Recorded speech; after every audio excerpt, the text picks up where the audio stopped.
ایک شہر جو ہنستے ہوئے بسایا گیا اور اس میں بسنے والی قوم جسے ہر نعمت سے نوازا گیا، مگر وہ انسانی تاریخ میں ایک ایسی سرزمین تھی جہاں گناہ چھپ کر نہیں اعلانیہ رنگ میں کیے جاتے تھے۔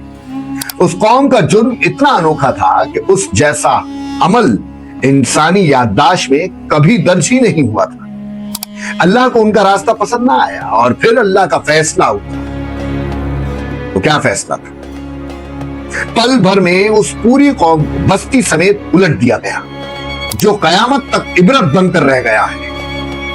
یہ قوم تھی قوم لوط، اور یہ بستا ہوا شہر تھا سدوم۔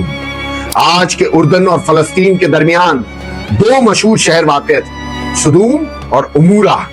سدوم ایک ایسا شہر تھا جہاں زمین میں چشمے اور باغیچے دونوں موجود تھے، فصلیں اتنی مضبوط کہ لوگوں کو کبھی اندازہ ہی نہ تھا کہ یہ زمین بھی انکار سن سکتی ہے۔ کھجوروں کے نرم نرم گچھے تھے، پھول بھرے ہوئے، اور زمین کے پانی میں مٹھاس تھی، لیکن ان کے دل زمین کی مٹھاس سے الٹ دھیرے دھیرے سختی میں ڈلنے لگے۔